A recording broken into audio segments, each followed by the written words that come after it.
Let's do this. All right. Hey, everyone. Thank you for joining again for the next Dewey seminar. I'm really excited about the presentation today. We have the team from PayerPrice here who's going to kind of dive deep into the data sets that they are making available to academics through the Dewey platform.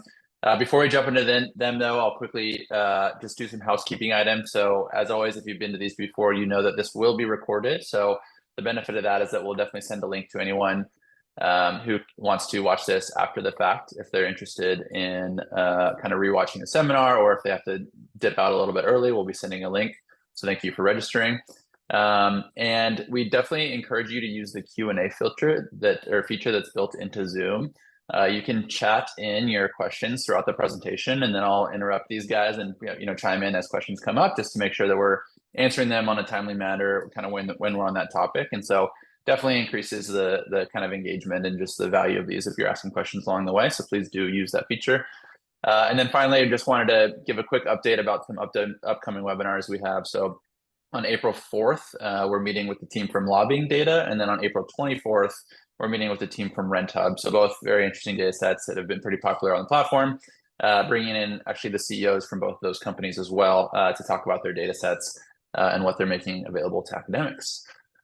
So with that, I'll kind of flip it over and introduce the PayerPrice team. So today we have Roger and Hung from the PayerPrice team. So they're going to kind of walk through the data sets that they're creating, the company that they've built, and kind of talk through what's available on the platform. And I think with that, I'll just flip it over to that team. So welcome, guys. Thanks for joining. Thank you. Hey, folks. I'm Roger, co-founder, CEO of PayerPrice. Hung, you want to introduce yourself? Hey, my name is Hung. I'm the co-founder CTO. Awesome. And we'll share a little bit more about the company as we kind of get through the presentation. But today we're going to be talking about price transparency in the healthcare space and some of the legislation behind it, the data that's been generated from it, and some of the interesting questions that we think the academic space might also be interested in, as well as some maybe our own requests for research from the audience of this call. So we'll start with a brief news flash to catch everybody up on some of the latest legislation. In 2020, a bipartisan bill called the Transparency and Coverage Act was signed. Bipartisan because it's been broadly supported by both our legislators and the public. The bill had two halves. The first required hospitals to publish their data, and the second half required insurers or payers to publish theirs. You can go to the CMS website. You'll see a page that looks just like this that talks about price transparency. So if you're wondering if it's real, there are government websites that talk about it. And at the outset of this legislation, a number of hospitals didn't fully comply with the rules. Part of the challenge is that it was ambiguous in how some of the hospitals were supposed to comply. The data formats weren't standardized. And of course, many hospitals held these prices, their charge masters, very close to the vest. And these were once guarded under NDA. So you can understand the reluctance to get those out in public. For the hospitals that did publish data, Kaiser Family Foundation did an analysis trying to do price comparisons across standard procedures like colonoscopies or baby deliveries. And what they found, it was quite challenging to get an apples to apples comparison. The hospitals weren't always publishing in standardized billing and coding terminology, often using proprietary procedure codes. And so that made systematic analysis difficult. Starting last year, CMS started fining entities that weren't at least publishing data to the tune of several $1,000s a day. And so now there's been a lot more regulatory influence in getting people to publish data. That said, the hospital data still isn't yet necessarily high quality. That brings us to the second half of the legislation, which required insurance companies to publish all of their negotiated rates, all of their contracts. And the CMS learned a couple of things from the first half of the law. In particular, one learning was to regulate a standardized file format. They call it the MRF or MRF. This stands for machine readable format, in which the payers need to publish all of their data. Secondly, the payers were also required to publish their data on a monthly cadence. So this ensured that all the data now is going to be in a standardized format using standardized coding and billing terminology and published frequently so we get some fresh data. The challenge, as reported by Fierce Healthcare, is that while this data is more complete, more fresh, and easier to interpret, it's not for the faint of heart. And that's because it's absolutely enormous. And so this article is from last year by a startup called DoltHub. In their own analysis, the size of some of these data sets are in the 600s of terabytes uncompressed, and that's getting published every single month. And so for a typical academic team or perhaps mom and pop provider, you can understand why they're not setting up their own AWS cluster to download, process, and parse 600 terabytes of data every single month. And so I would encourage everybody here to go to the CMS website to take a look at some of the legislation as well as the information that they're putting out there. But we strongly believe in price transparency. We believe in the power of price transparency to create efficient and fair healthcare markets. And that is really the spirit of this legislation. We find it a little bit challenging, unfortunately, that the data is so big and unwieldy and often hard to interpret. And that's why we would love to solicit the help of academics and researchers to help us understand some of this. Just to share a little screenshot, since we have technical folks on the line, of what the CMS has put out there. If you go to GitHub, just searching for CMS and price transparency data, you will see the machine readable file format that they've published there. And I've put a link in this presentation as well. In that GitHub page, you'll see all of the fields that are available through this legislation and the mandated schema. As just a sampling of some of these fields, I'll talk through these just to give folks some context in case you haven't looked at this before. Again, we believe this is really fruitful grounds for research, so it might be helpful to have some context.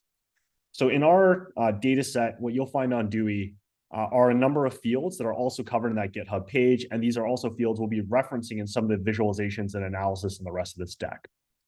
Key ones include the payer, insurance products like a PPO or HMO, NPI, which is a national provider ID, tax ID or employer ID numbers are also provided.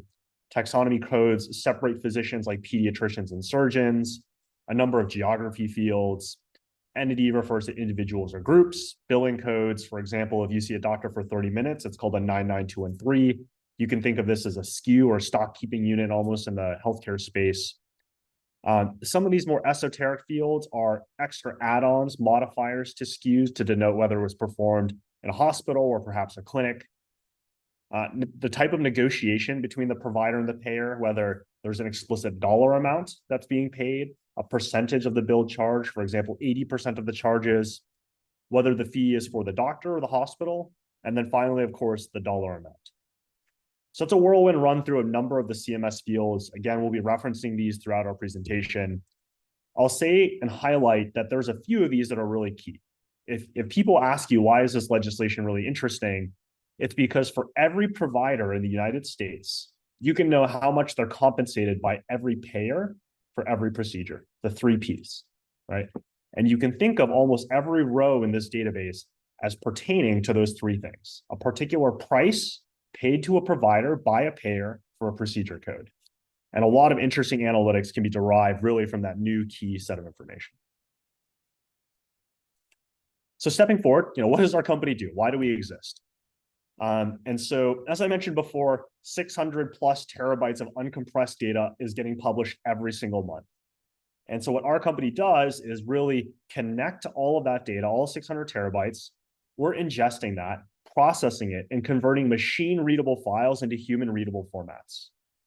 We primarily provide that today to providers, and we're helping them win stronger economic contracts with payers. We believe strongly that it's important that physicians also have the right to earn a living. And for better or worse, they don't have the same IT budgets as many of these multi-billion-dollar insurance companies. And so we build the tooling and the applications to enable them to get the same insights on the market that the insurance companies do. And we provide SaaS applications, exports, Excel files to them. Additionally, we are here sharing our data with academics through Dewey. And so that's the heart of our business, is really taking those files, producing data sets, and ideally insights and analytics to provider communities and soon academic communities. A few things about our data set. We have the latest monthly files, all monthly files from all major commercial insurers. An acronym in our industry is called BUCA, Blue Cross United, Cigna, Aetna. This data set spans tens of thousands of insurance plans, including self-insured plans from companies or universities across all 50 states. There are literally hundreds of thousands, if almost 1 million billing codes. So CPT codes, HCPCS Medicare codes, inpatient DRG codes, and even national drug codes. So there's a lot of different ground to analyze here. There's over 3.5 million in-network healthcare providers and organizations covered in our data set. And we've converted as well that JSON hierarchical data set into a normalized schema, which is again viewable on Dewey for folks who are interested in that. So we've formatted the data in such a way that you can analyze each of these entities somewhat separately, and of course get higher query performance from our set than you might from processing it raw. Cool. So let's talk through a couple of the academic use cases here. I've just listed out 3 kind of data examples, and I'll walk through very briefly a few different charts, some pretty visualizations, if you will, some of the different insights that we've been able to derive from these charts, and then finally some of the questions that we might have to follow up on this analysis. And yeah, we'll go from there. So the first one we'll talk about is comparing providers against each other. So we call this benchmarking in our industry. That might be looking at one provider's reimbursements versus another, holding all else equal, the payer and the geography. A second thing that we do is often comparing payers to each other. So holding a provider constant, looking at their reimbursements and how they change from payer to payer. And then finally, we can hold the geography constant and compare average reimbursement rates within that market. So in this case, I'm based in Boston. We could see how reimbursement rates for standard codes look in a specific market. Okay, so this is one of our kind of more popular reports that we do with providers. And what we've done here is we've fixed a couple variables in our analysis. So we've constrained the geography to Middlesex County in Massachusetts. Again, I'm based in Boston, so we're using some local providers. The billing class is professional, so we're talking about the physician's fees, not the hospital, United being the insurer, and we're looking at pediatricians. Okay. So the chart on the right is for a 99213 billing code. That's a typical established patient 30-minute office visit. For a lot of physicians, this will be their #1 code in terms of volume, if not as well in terms of revenue. And then we're holding all else equal. So this is an office visit in Middlesex County for United, right? We're trying to constrain all the other variables and compare rates across providers. You'll also notice if you zoom in perhaps that there are some faint orange lines in this chart. The height of the bar corresponds to the number of providers in this particular market. That orange line corresponds to one specific provider, Dr. Chen, who has this national provider ID number, right? Now, Dr. Chen has 2 lines, and this gets into some of the nuance here because while he has a contract with United, what that contract says is that when he performs a 99213, he'll get 100% of his reimbursement rate. A nurse or advanced practitioner will get 85% of that reimbursement rate. At the top here, we'll see some other statistics, the price that Dr. Chen receives, the market average price, and the highest price in the market. Down below, you can also see some of the top providers just to show that we can get all the way down to individual providers in rendering the price, right? So why is this interesting? I think in a lot of healthcare economic circles, there's been a lot of talk about what drives some of the different variances in cost. Some might say it's the quality of care, and I'm sure a lot of academics will have access to that data. But additionally, in some cases, it has to do with the size of the medical group negotiating with the payer. In some cases, the tenure of the physician. What we have here is a data set that allows all of the researchers to see the full spread of these data sets to try and figure out what perhaps some of the causal drivers of these rate variances are. One interesting research question we would put out there is for somebody to perhaps do a statistical project to figure out what might be the principal components or the highest correlated variables with price. If there aren't any questions, I'll step forward to the next analysis. I'll chime in with one question now, just because it's been top of mind since you talked about kind of the normalization process. And I know this is a big can of worms, and you could probably talk about it for a while, but other than the size, which you mentioned of the data, and then obviously a bunch of different sources, like, can you dive a little bit more into the challenge of this normalization and kind of what are some of the other steps that you guys go through in order to just, produce this ultimately clean, easy to use data set at the end of the day? Yeah, for better or worse, there's a little bit of secret sauce perhaps on the back end of how we're engineering this. But suffice to say, both of us come from a very deep background in enterprise data engineering as well as ETL. And so we are using a mix of cloud services more or less at scale to do things like deduplication, factoring out dimension tables, creating indices or pre-sorting this data to accelerate query times. It's not theoretically too complicated to go from JSON to a normalized schema, but creating the right keys as well so that we can join all these data sets and ensuring everything's kind of primary keyed properly. That's a bunch of the work that perhaps academics could save themselves from doing by working with us in Dewey. Cool. And then one other question that just came through. What's the how do you think about the historical coverage of the data? What's the historical coverage you have available? I know typically academics are usually doing longitudinal analysis, kind of spanning over time. And so I'm curious if you can just go grab a month of data in the past, or is it always just kind of the latest month of data that you have available? Yeah, that's right. So the data is more or less accessible, at least in our data set from 2023. That's when we start to find some of the highest quality files. At the outset in 2022, as hard as it is to ingest 600 terabytes of data, it's equally hard to put it out. And so you need to give some credit to the IT teams at some of these insurers who are really rushing to pump these files out, right? Mm-hmm. So our data set starts in 2023. And Evan, to your question, can you access data by month? Yes, there are date columns as well. So you can see kind of at a snapshot level, what period of time, what the contracts look like. Sounds great. Thanks. We'll step forward and we'll take a look at payers. So again, Middlesex County professionals, we're looking at physician fees. We're comparing pediatricians. And what I have here is some of the most popular billing codes for pediatricians. So by volume, these tend to be the highest billed codes for a pediatrician. And this pivot table shows a percentile analysis. So we have them broken up by 25th, 50th, 75th, and 90th percentile. Each cell is colored by a percent of the national Medicare rate. So national Medicare often serves as a good benchmark for understanding cost of care. So we've plotted that over here. Orange corresponds to fees that are below Medicare, and blue corresponds to fees that are high. And what you'll see, just pair to pair, is there's substantial variances, right? Again, we think this is an interesting business question to understand how the strategies of each of the national insurers varies as they're building their networks. But additionally, we'd be very curious if academics could help us figure out some of the drivers here as well. So at a high level, again, you can see Aetna's just contracting below, maybe the Blues or United Health. We think, again, it could be of interest to potential research. Finally, we'll get into geographies. So now we're looking at the Boston Metro professional, and United Health is the payer here, pediatricians, and I'm just looking at 30-minute visit codes. So what this map shows, each dot is plotted over a zip code. The size of the dot corresponds to how many physicians are in that zip code. And the color of the dot corresponds to the relative price compared to Medicare, low versus high, right? And what I've put down below, the zip code, the number of providers, as well as the median rate for that specific physician.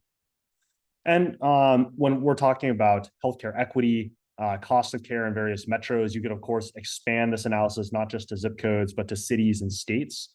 Kaiser Family Foundation has also done similar analyses and tried to correlate, for example, cost of care with household income, et cetera. We think there's a lot of potential value in this type of market-based analysis. In terms of how we're determining geography, we are relying heavily on some of the other tables or data sets that we incorporate into the standard machine readable files. So one example is the NPPES database. That is the National Registry for Providers. Every provider is required to have their NPI number in there.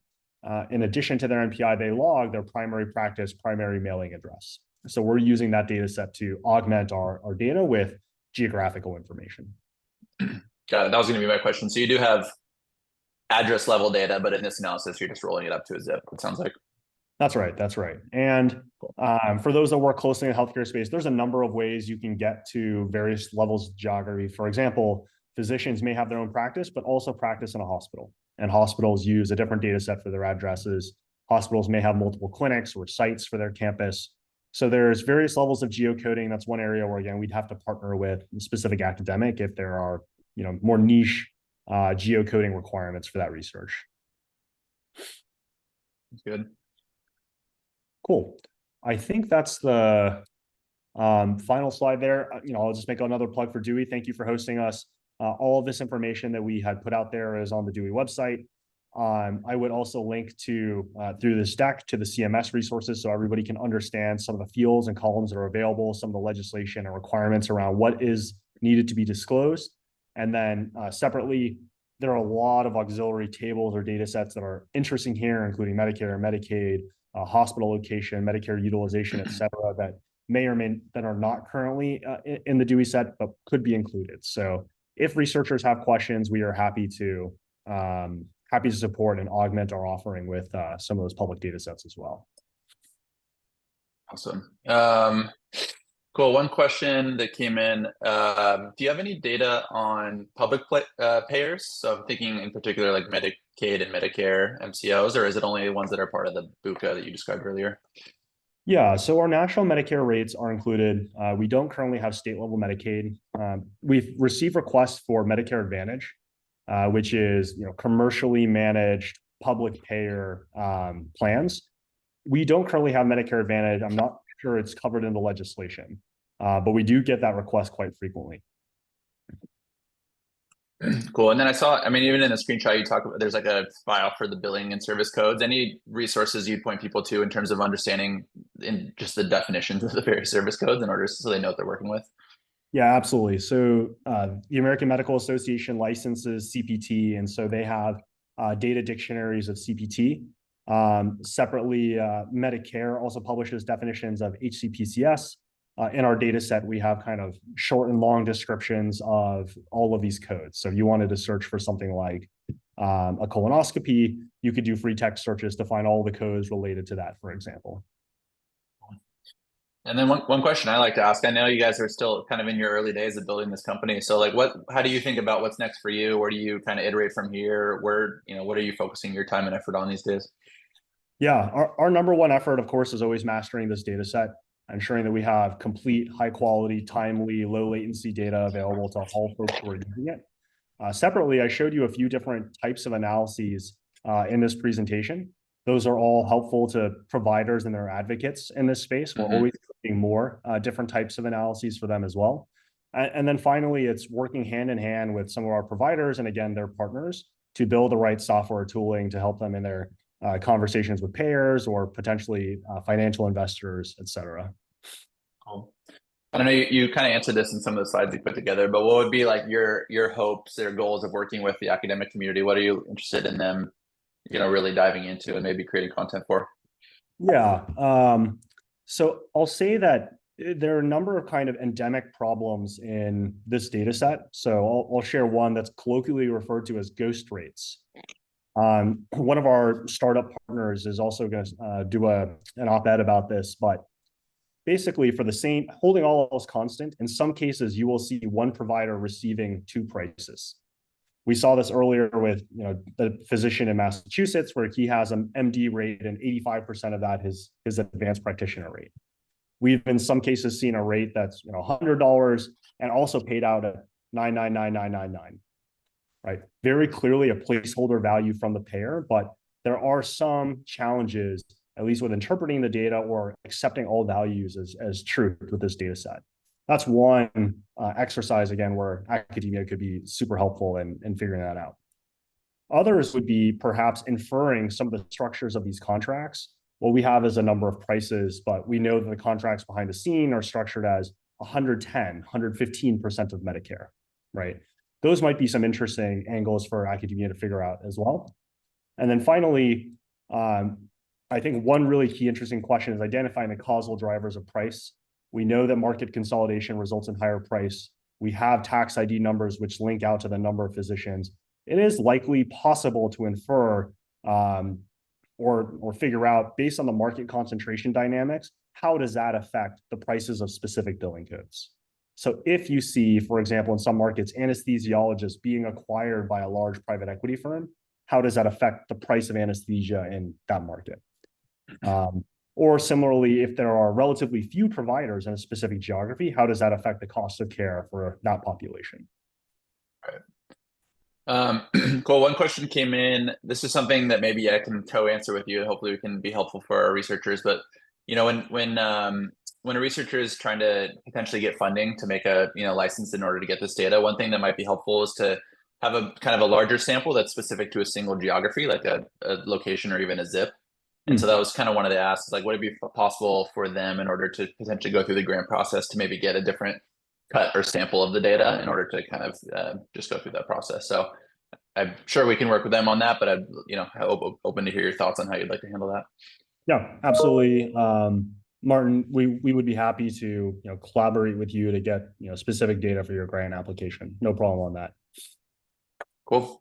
And then last question is kind of around like the timeline of when the data is, it sounds like it's kind of when the data is updated. So is this, do we get these negotiated rates on like an annual basis, quarterly, or like, do we know when they're actually renegotiating these rates if they are changing over time?